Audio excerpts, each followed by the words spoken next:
E para falar sobre esse conflito entre Israel e Palestina, o seu jornal recebe Marcelo Buzetto, que é cientista político, é professor, pesquisador e especialista em direitos humanos e segurança pública e também autor do livro Questão Palestina, a Guerra, Política e Relações Internacionais.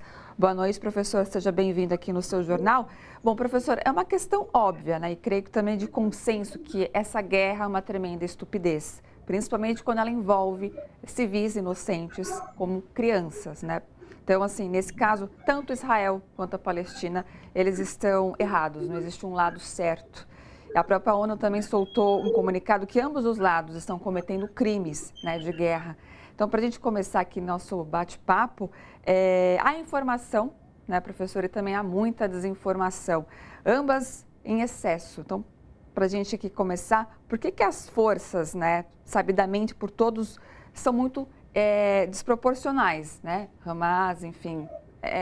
Por que então Hamas, achando que iria atacar Israel, teria um desfecho diferente, teria um sucesso, né, com esse conflito, com essa guerra? Qual que é a sua leitura sobre esse episódio, professor? Boa noite mais uma vez.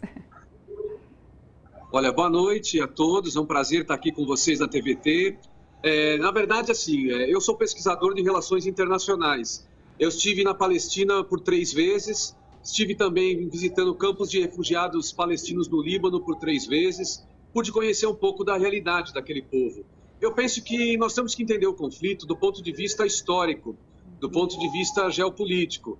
Ali é um conflito onde tem colonizados e colonizadores. Israel é a potência colonialista, os palestinos são os colonizados. O povo palestino sempre foi oprimido, sempre foi colonizado. Até 1918 pelo Império Turco Otomano, de 1918 a 48 pelos ingleses, e em 1948 houve um golpe de Estado onde grupos terroristas de uma corrente política chamada sionismo, né, que é um movimento nacionalista judaico, conservador, antidemocrático e racista, esses sionistas deram um golpe de Estado e em 14 para 15 de maio de 48 criaram o Estado de Israel e tomaram terras dos palestinos. Então eu diria que os palestinos eles vêm lutando para ter a sua independência, a sua soberania nacional desde 1948. E o governo Netanyahu, ultimamente, tem sido um governo muito mais violento, um governo que não cumpre resoluções da ONU, um governo que não negocia com os palestinos. Então, de fato, é trágico, né, do ponto de vista humanitário, a gente vê pessoas de ambos os lados morrendo. Mas eu diria que a gente deveria compreender esse conflito como um conflito de um povo que luta pela sua pátria, pela sua soberania e pela sua independência. E, de outro lado, você tem um governo que é o governo de Israel, que tem aplicado uma política de apartheid, de genocídio, de limpeza étnica contra o povo palestino.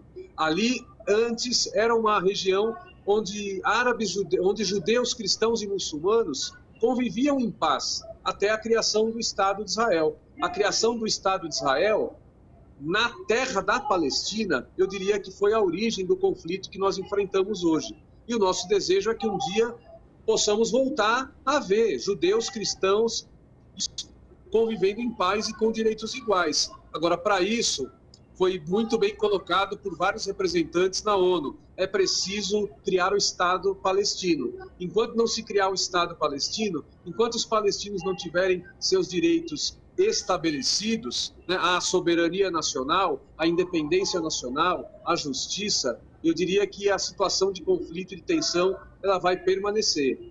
Professor, hoje saiu a notícia, né, eu até falei um pouco cedo, que Israel formou um governo de emergência, né, com Netanyahu e seu opositor, o Benny Gantz. Isso seria uma espécie de carta branca para que Israel siga com a ofensiva e o cerco em Gaza? E quais os riscos, né, que isso representa?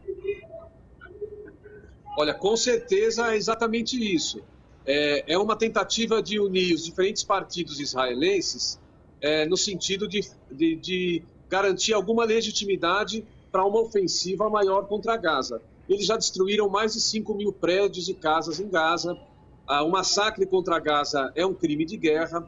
Gaza vive uma situação semelhante ao que os judeus viveram no gueto de Varsóvia, na Polônia, quando os nazistas concentraram e confinaram os judeus né, no gueto de Varsóvia, e depois bombardearam o gueto e massacraram os judeus. Gaza é a maior densidade populacional do planeta. São mais de 2.300.000 palestinos confinados num território minúsculo. Israel está bombardeando, proibindo que a população de Gaza, inclusive, saia de lá. É um crime de guerra que vai ser cobrado pela comunidade internacional. Eu diria que não tem salvação para Israel a formação de um novo governo. Eu diria que é insuficiente para salvar Israel da situação que Netanyahu criou. Netanyahu, com a sua arrogância e irresponsabilidade, está colocando em risco toda a população israelense, porque, infelizmente, a política de Netanyahu de fazer uma tentativa de unidade nacional, eu diria que ela vai fracassar, porque os partidos que estão hoje no parlamento israelense,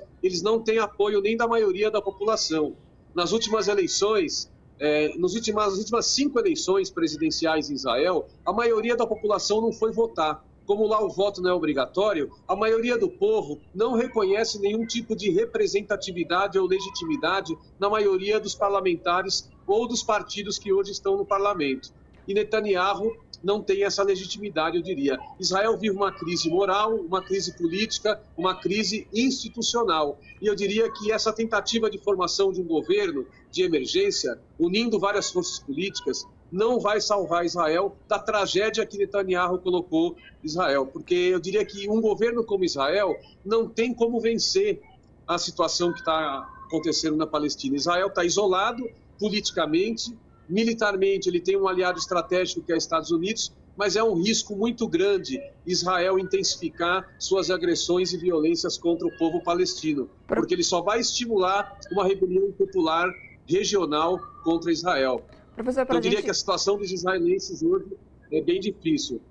Professor, para a gente encerrar rapidamente, felizmente o tempo nosso aqui é curto, o Brasil ele está no comando do Conselho de Segurança da ONU, né? O presidente Lula, via ONU, ele fez um pedido para que os dois lados cessem imediatamente as agressões e liberem reféns e crianças. O senhor acredita que esse apelo pode ser acatado? E mais, há caminho para o fim desse conflito com mais de 7 décadas, como você mesmo mencionou?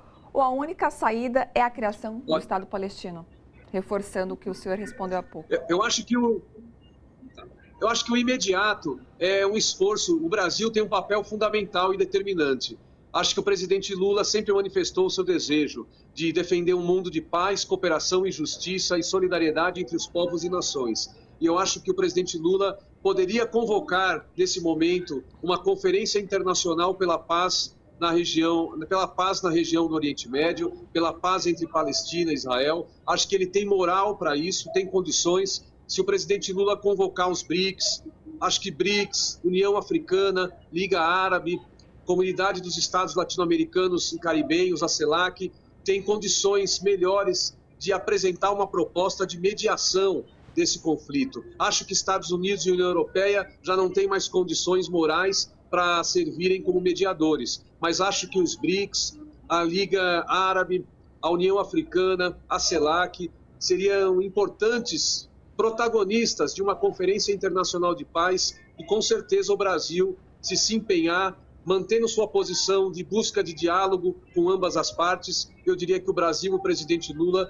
poderiam dar uma grande contribuição para construir um caminho de paz. Né? E esse caminho de paz começaria principalmente com aquilo que o presidente Lula tem defendido, que é o cumprimento das resoluções da ONU em relação à questão palestina. Acho que o cumprimento das resoluções da ONU e a criação do Estado palestino é algo que o governo brasileiro tem colocado na pauta e eu diria que isso tem sido muito importante. Professor, obrigada, pelas suas explicações, por essa aula aqui. Uma boa noite para você. Boa noite. Até uma próxima.